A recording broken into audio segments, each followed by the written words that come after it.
안녕하세요. 저희 웨비나에 참석해 주셔서 고맙습니다. 이 웨비나는 미리 녹화된 영상을 보내드립니다.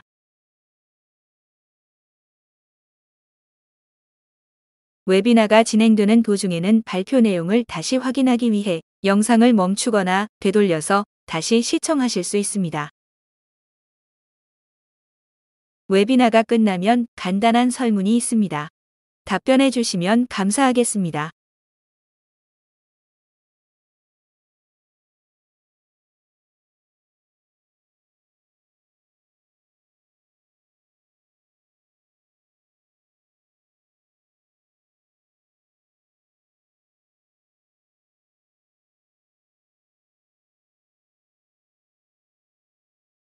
웨비나가 시작됩니다. NIR이라고 하는 부분인데 보시면 앞에 첨자들이 이렇게 있습니다. N, M, 파, F가 있는데 그 뜻은 이제 near, mid, far를 나타내고 있고요. 이 부분은 이 가시광선에 가깝다, 중간이다, 멀다 해서 이렇게 첨자가 붙어 있습니다. 그래서 그렇게 이해를 하시면 되고, 근적외선 영역에서는 주로 많이 나오는 용어가 이제 배음, 오버톤이라고 하는 배음하고 그다음에 이제 조합이라고 하는 콤비네이션이라고 하는 이런 용어들이 주로 많이 이제 관찰이 됩니다. 어떤 식으로 계산되는지는 이제 뒤에 다시 설명을 드릴 텐데, 뭐 배음 같은 경우는 이제 2배 또는 3배 이렇게 이제 나오는 부분이고, 콤비네이션은 같은 관능기, 펑셔널 그룹을 갖고 있는 영역대에서 합쳐지고 더해지는, 쉽게 이제 같은 더해진다고 보시면 되고, 그 더해진 값이 NIR 영역대에서 관찰이 된다 할 때 이제 콤비네이션 영역이다 이렇게 이제 보시면 될 것 같습니다. 그리고 원적에서는 주로 이제 회전 에너지를 이용해서 측정이 되는데 주로 이제 무기물을 주로 측정한다고 보시면 될 것 같습니다.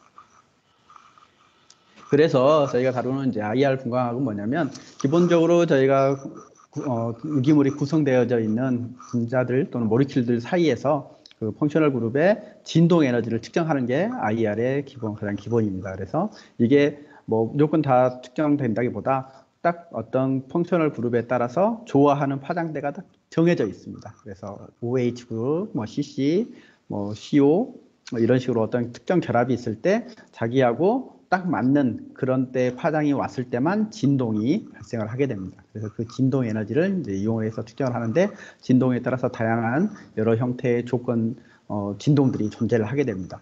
각 진동별로 각각 저희가 측정되는 기본 진동수가 있게 되고요.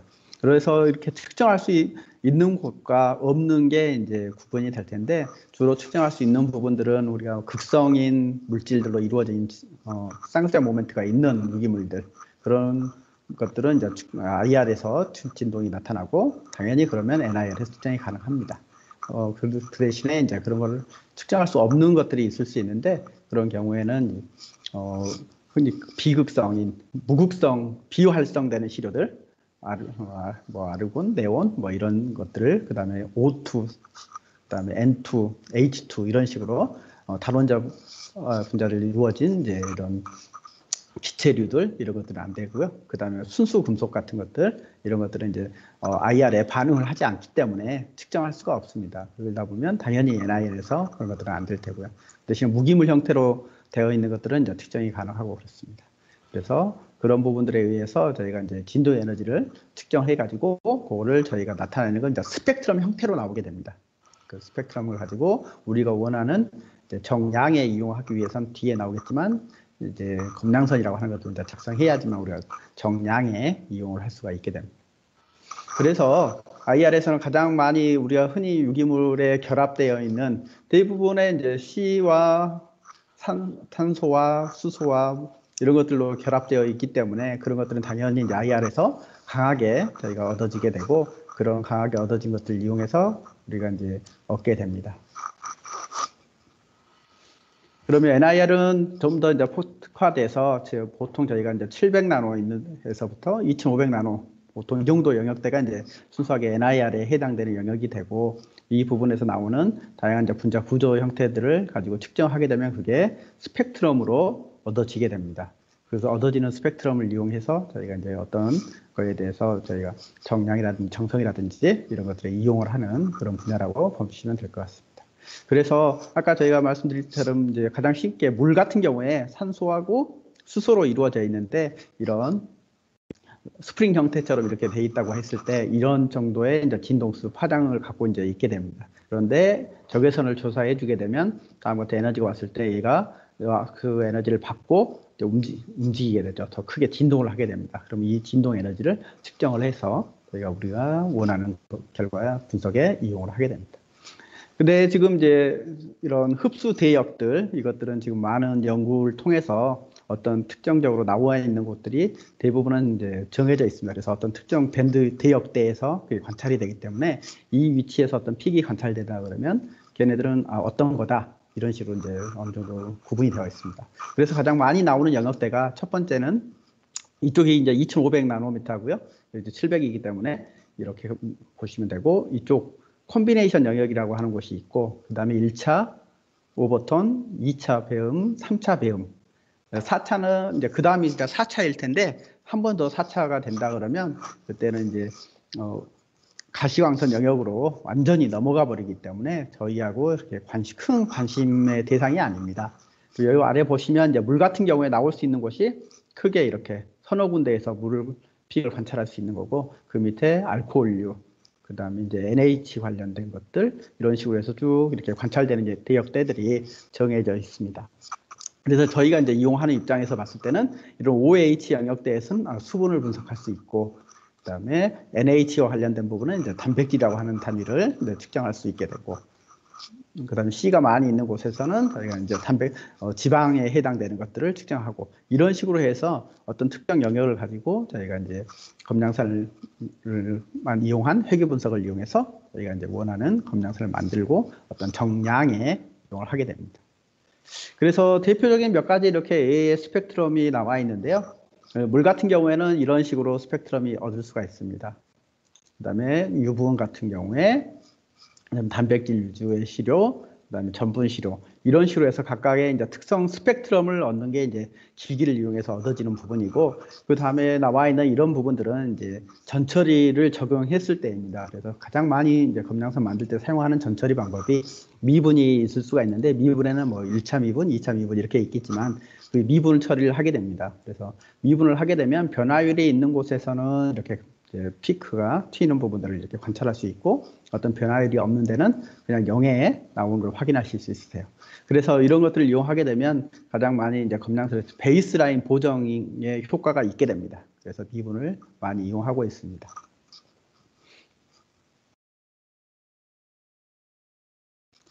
다음은 저희가 이제 스펙트럼을 이용해 가지고 아까 나왔던 이제 조합과 그다음에 오버톤이 어떤 식으로 계산이 되는지를 이제 설명드리려고 하나 예를 들었는데요. 밑에 단위는 지금 센티미터의 역수로 나와 있기 때문에 웨이브 넘버에 해당되는 단위입니다. 그래서 미드 IR 영역에 많이 측정되고 있고 이거는 이제 FT 시스템 같은 경우에는 이제 미드 IR 파수 단위를 많이 사용하고 있습니다. 그래서 여기에서 예를 들어 보시면 같은 시료를 미드 IR 영역에 찍고 NI 영역에 찍었습니다.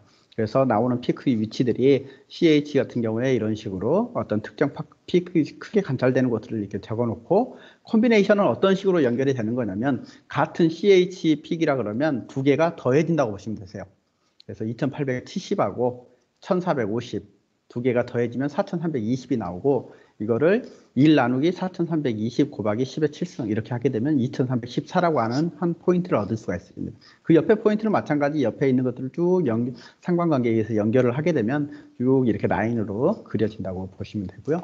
이 오버톤이라고 하는 거는 배음이라고 하는 거는 곱하기 정수배, 2배, 3배, 4배 이렇게 된다고 보시면 되세요. 그래서 여기에 있는 것처럼 2930에서 나왔던 거 곱하기 2배 그러면 이제 5860이라고 하는 픽이 나오고 이거를 다시 상관관계식에 의해서 계산을 하게 되면 1706이라고 하는 이런 파장의 단위로 나노미터 단위로 바꿀 수가 있습니다.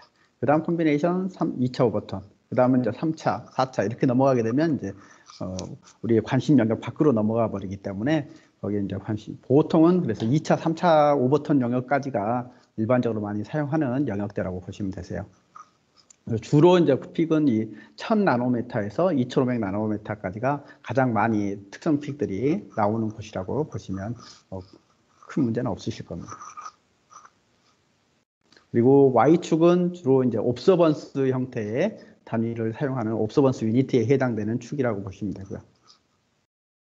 그래서 방금 이제 설명드렸던 거를 이제 실제 수식으로 이렇게 계산을 해서 나와 있습니다. 그래서 한번 계산기로 한번 돌려보시면 충분하게 계산 얻을 수가 있으시니까요. 반대로 갈 때는 이제 이 웨이브 넘버 대신에 나노메타를 넣어서 동일한 식으로 하시게 되면 4420이 나오거나 2262가 나오거나 이런 식으로 왔다 갔다 하기 때문에 거기에 맞춰져서 계산하시면 뭐 큰 어려움은 없으실 겁니다. 그래서 NIR을 사용하는 이유가 이제 뭐냐면 일반적으로 저희가 이제 주로 관심은 이제 정량 분석에 관심을 갖고 있기 때문에 일단은 비파괴 분석법입니다. 비파괴라는 얘기가 뭐냐면 저희가 일반적으로 레퍼런스 분석법을 하면 습식 분석 장치를 이용해서 하는 거기 때문에 습식과 비교했을 때 이제 비파괴가 됩니다. 그래서 저희가 똑같이 전처리로 뭐 시료를 이제 그라인딩 한 다음에 그 다음에 CA 기기를 이용해서 조단백을 측정한다 그러면 분해하는 과정을 거치기 때문에 그때 시료가 이제 완전히 재사용이 불가하게 바뀌어버리는 거죠. 그런데 NIR은 그냥 시료 컵에 담아서 다시 찍고 또 찍을 수 있기 때문에 이제 그 부분에 대해서 이제 비파괴라는 얘기고, 그다음에 시료 전처리가 특별한 게 없습니다. 똑같이 간다 그러면 가는 정도가 이제 시료 전처리로 다 하는 부분이기 때문에 시료에 그냥 갈고 바로 측정하기 때문에 특별한 전처리가 필요 없고요. 그다음에 이거 빛을 이용해서 측정하다 보니까 1분 정도의 이제 시간이면 측정이 끝이 납니다. 그래서 분석이 매우 빠르게 나타나고, 그 다음에 재현성, 같은 시료를 여러 번 반복해서 찍었을 때 거의 유사한 동일한 결과를 얻을 수가 있습니다. 그리고 특별하게 뭐 숙련되지 않아도 그냥 시료 갈고 그냥 샘플에 컵에 담아서 측정하면 바로 결과를 얻을 수 있기 때문에 뭐 숙련되지 않은 그냥 일반 간단한 교육만 받고도 쉽게 사용이 가능합니다. 그리고 이렇게 NIR을 이용해서 많이 할 수 있는 게 일단 다성분 분석이 된다는 겁니다.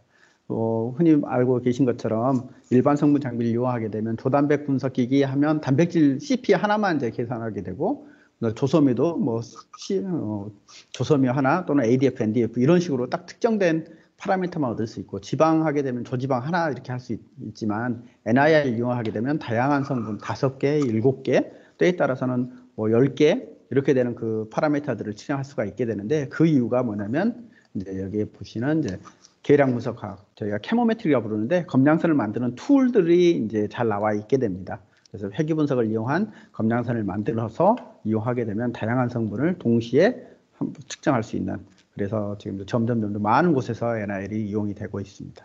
그리고 유지 보수가 간단합니다. 별도의 뭐 어떤 배관이라든지 뭐 이런 시약이라든지 이런 걸 사용하지 않고 그대로 쓰기 때문에 특별히 소모품으로 이렇게 해당되는 부분이 없습니다. 그래서 이제 하나 분광기이기 때문에 이제 광원, 램프 정도 사용하실 텐데 그 램프 외에는 뭐 특별히 들어가는 게 없기 때문에 유지 보수가 아주 간단합니다. 그리고 클리닝, 청소 부분도 아주 심플하고요. 시료 측정할 수 있는 부분만 잘 이렇게 클리닝 닦아주시면 그 외에 뭐 특별하게 들어가는 부분이 없기 때문에 사용하시기에 용이합니다.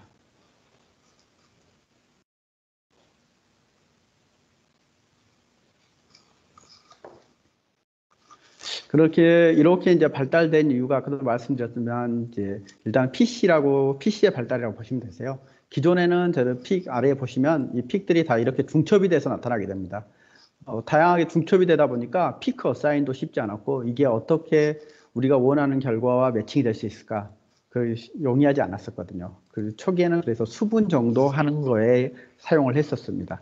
그러다 보니까 이제 어떻게 하면 적용할까에 대해서 많은 연구들이 있었고, 그 후에 이제 저희가 일반 PC, 개인 PC라든지 이런 이제 PC들이 발달하면서 그거를 통계 처리할 수 있는 그 이제 운영 소프트웨어들이 이제 발전을 하게 됩니다. 그게 이제 캐모메트릭과 관련되어 있는데, 그게 발전함으로 해서 다양한 곳에 이제 이용할 수 있는, 이것도 한번 해볼까? 저것도 한번 해볼까 하니까 점점 검량선들이 만들어지고, 이거를 넣어봤더니 결과들도 확인할 수 있고, 그래서 다양한 곳에 이제 점점 이용이 되어지고, 지금 현재는 이제 오프라인뿐만 아니라 실험실에서 쓰는 오프라인뿐만 아니라 생산 라인의 현장에다 이렇게 이제 장착을 해서 인라인으로도 추정할 수 있는 그런 것까지 현재 이제 발전을 했습니다. 그래서 다양한 그런 테스트도 하고 있고 적용해서 사용하는 것들도 있고요. 그래서 이런 부분들이 뭐냐면 캐모메트릭이 발전함으로 해서 우리가 모델링이라고 부르고 검량선을 만든다고 하고 이런 부분들이 이제 가능해졌기 때문에 그 후에 우리가 쉽게 다양한 결과를 확인할 수가 있게 됨으로 해서 이런 이제 NIR이 점점 발전을 하게 되었습니다. 그래서 캐모메트릭은 이제 어떻게 보시면 되냐면 이 케미스트리하고 매스매틱스에 이제 이렇게 결합된 신조어 형태로 이렇게 된 용어라고 보시면 되고 화학 통계학 또는 계량화학 뭐 이런 식으로 이제 붙여져 있다고 보시면 됩니다. 그래서 나와 있는 것처럼 이제 화학적인 특성을 이용해 가지고 수학과 접목해서 우리가 원하는 어떤 어플리케이션에 이용을 하는 방법입니다. 그래서 기기를 이용해서 찍게 되면 이렇게 이제 스펙트럼 정보를 얻게 되죠. 이 스펙트럼 정보가 이제 케미컬적인 정보라고 보시면 되고 이 케미컬적인 정보를 우리가 보고자 할 때 일반 레퍼런스 분석법, 습식 분석법을 이용해서 수분도 재고, 단백질도 재고, 조선미도 재고, 조지방도 재고 이렇게 하게 되면 우리가 보고자 하는 이제 표준 분석법에 의한 레퍼런스 데이터들을 이제 확보를 하게 되는 거죠. 그 확보를 한 후에 중간에 이제 그걸 가지고 저희가 이제 검량선을 만든다, 모델링을 한다 하는 이런 부분들을 이제 이용을 하게 됩니다. 이때 사용하는 게 이제 캐모메트릭이라는 기법이 들어가고 그거는 저희 이제 프로그램에 의해서 운영이 되기 때문에 사용자는 그렇게 크게 어려움을 안 느끼셔도 돼요. 이제 뭐 엑셀 사용하듯이 그렇게 이제 보시면 됩니다. 그래서 그런 데이터들을 세트를 만들어주고 그다음에 프로그램에 의해서 명령어를 주면 이제 자동으로 계산해서 결과를 도출해주기 때문에 크게 약간의 이제 교육만 받으시면 그냥 운영하는 데는 큰 어려움이 없으실 겁니다. 자, 근데 이걸 하기 위해서 기본적으로 이제 따라오는 게 있는데요. 저희가 이제 정량 분석으로 이제 넘어가기 위해서 빛을 이용한 분광기를 사용하다 보니까 가장 많이 사용되는 이제 법칙이 하나 있게 됩니다. 비어라고 하는 사람과 람버트라고 하는 사람이 만드는 이제 두 개의 이제 그걸 합쳐서 비어 람버트라고 법칙이라고 부르는데 기본적으로 대부분의 모든 분광기들은 정량 분석을 하겠다 그러면 이 룰을 일단은 기본 컨셉으로 따라가게 됩니다. 그래서 광원이 있고요.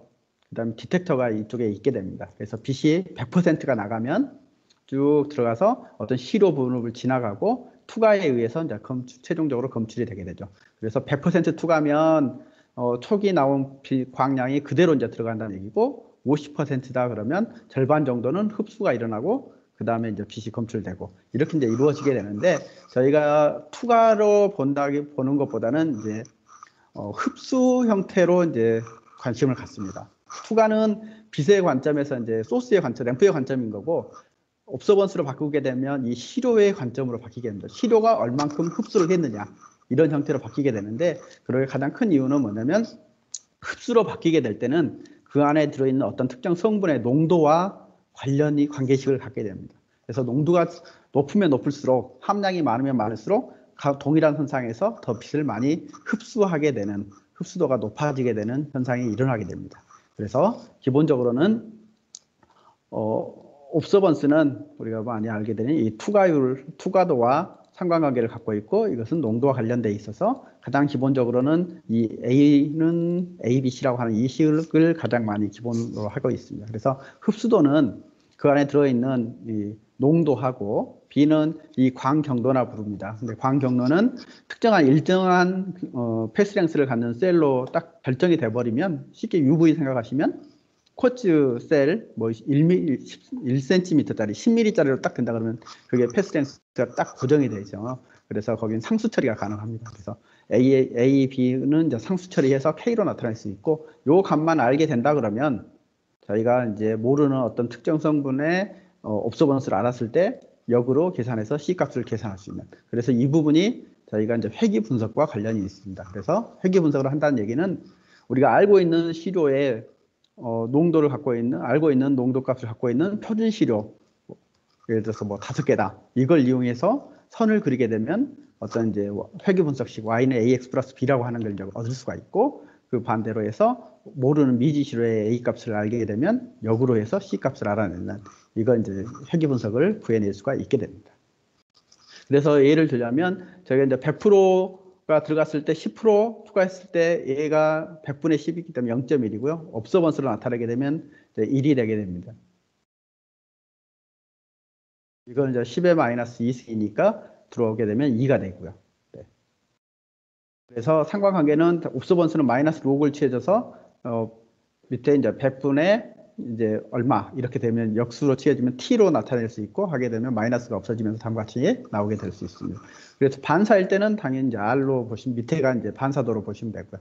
그래서 서로 동일한 역할을 하는 관계식을 뽑아낼 수가 있습니다.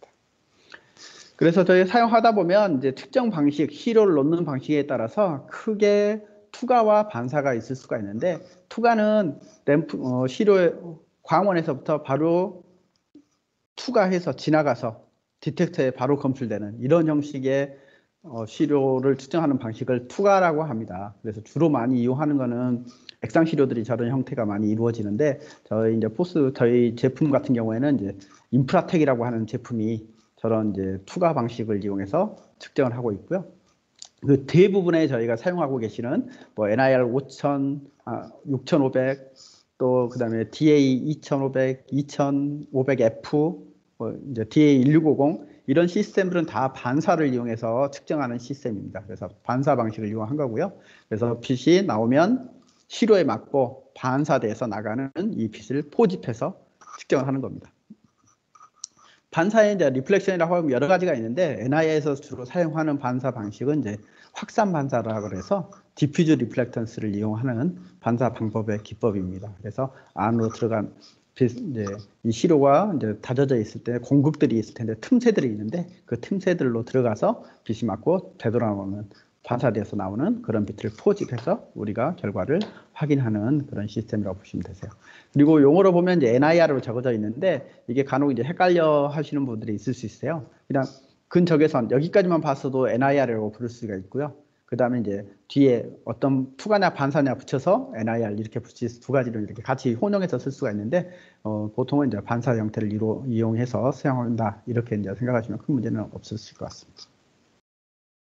그래서 이건 이제 가장 심플한 예를 들어서 이제 보여드리는 건데 농도에 비례한다는 걸 보여드리려고 하는 스펙트럼이라고 보시면 되세요. 그래서 물하고 가장 심플한 이제 OH 함량이기 때문에 이제 물에다가 예를 들어서 알코올을 섞어서 알코올 함량을 보겠다 이렇게 보시면 이제 알코올 함량이 높으면 높을수록 점점 이렇게 크게 픽이 나오고 낮게 나오고 그래서 이렇게 크게 확실하게 눈으로 보일 정도의 저런 변화를 갖는다 그러면 검량선을 그렸을 때는 아주 심플하게 잘 그려지게 확인하실 수 있고요.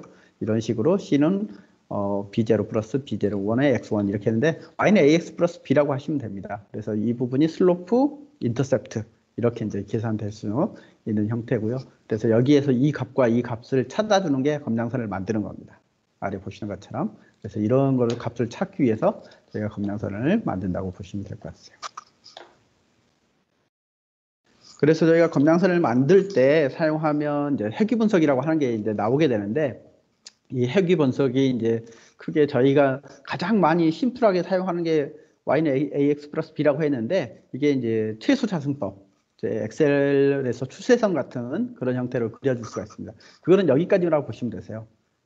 이 X1까지만 뒤에 X2, X3 쭉 해서 나오는 부분이 없이 여기까지만 딱 그려지는 겁니다. 그래서 가장 심플하게 그릴 수 있는 방식이고 가장 많이 사용하는 게 뭐 이제 GC나 LC 같은 경우에 특정 어떤 리텐션 타임에서 머무르는 시간에서 피크의 높이, 하이트 또는 그다음 피크의 면적 이렇게 해가지고 서너 개의 표준 시료를 이용해서 측정했을 때 가장 쉽게 그릴 수 있는 형태라고 보시면 되세요. 근데 이제 이게 NIR 쪽으로 넘어오게 되면 그렇게 한 가지로 설명하기가 쉽지가 않습니다. 한 가지로 설명드리면 아주 쉬울 텐데 그렇게 안 되는 경우가 대부분이라서 이쪽에서 넘어왔을 때는 이제 다별량 회귀라고 하는 다중 회귀 이런 용어가 이제 나오게 됩니다. 이거는 뭐냐면 이 X 값이 한 개가 아니고 여러 개가 되는 겁니다. 그래서 뒤에 보면 이제 두 가지를 해놨는데 일단은 단별량이 있고요. 변수가 한 개짜리, 변수가 여러 개짜리가 있습니다. 변수 한 개는 가장 많이 사용하는 일반적으로 우리 많이 쓰고 있는 면적, 높이, 형태, 위치 가지고 계산하는 그래서 최소 자승법을 계산하는 게 가장 심플하게 있는 거고요. 그 대신에 이제 다별량으로 넘어오면 아래쪽에 이제 해당되는데 다별량은 변수가 여러 개라는 의미가 되고 가장 많이 나오는 용어가 여기 보시면 이제 PLS, PCA, PCR 이런 용어들이 이제 많이 나오게 됩니다.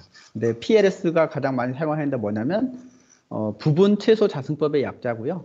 partial least square라고 부릅니다. 왜 least square냐면 우리가 익숙한 용어 리스 스퀘어가 있기 때문에 이 용어를 그대로 가져다 썼고 앞에 부분이라고 이렇게 이제 붙여서 PLS라고 부르고 있습니다. 그래서 PLS가 지금 가장 널리 많이 사용되고 있는 기법 중에 한 가지이고요. 이 PLS를 하기 위해서는 먼저 그 캘리브레이션 세트를 가지고 저희가 주요 인자 분석을 좀 해야 됩니다. 축을 나눠줘야 된다 그럴까? 그래서 아까 X1, X2 이런 식으로 있듯이 그 축들을 쪼개주는 그런 작업을 거치게 되는데 그게 이제 PCA라고 부르고 Principal Component Analysis. 그래서 주요 인자 분석이라고 부릅니다. 그래서 이 방법을 거친 다음에 PSS를 올리게 되는데 이건 다 프로그램에서 진행할 수가 있습니다. 그리고 밑에 ANN이라고 되어 있는데 이거는 이제 포스에서 Artificial Neural Network이라고 해서 인공 심근망 기법이라고 이렇게 부르고 있는데 가장 얘와 얘의 가장 큰 차이점은 뭐냐면 일단은 안에 들어있는 시료 데이터 세트들이 선형이 기본 가정이거든요. 선형이라는 전제하에 이 모든 것들을 진행하고 있는데 비선형인 경우에 그럼 어떻게 할 거냐?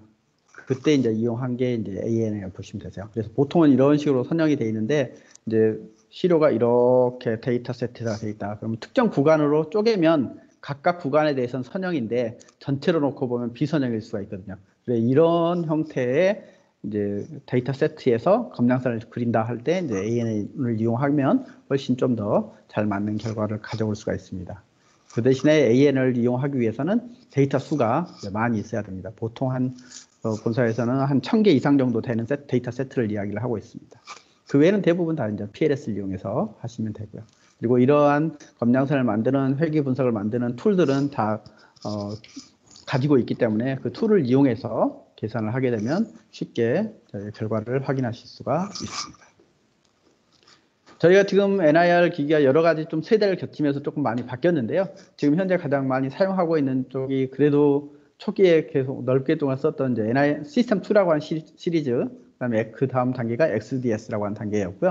지금은 이제 DS 시리즈로 다 변환이 되어 가고 있습니다. 그래서 이 구형 시스템들을 하나하나 이렇게 신형 시스템으로 이렇게 바꿔가고 있는 거고, 지금 가지고 계시는 DS 시리즈 2500 또는 2500F, 그 다음에 DA1650 이런 시스템들은 이제 신형 소프트웨어에 의해서 이제 구현이 된다고 보시면 되세요.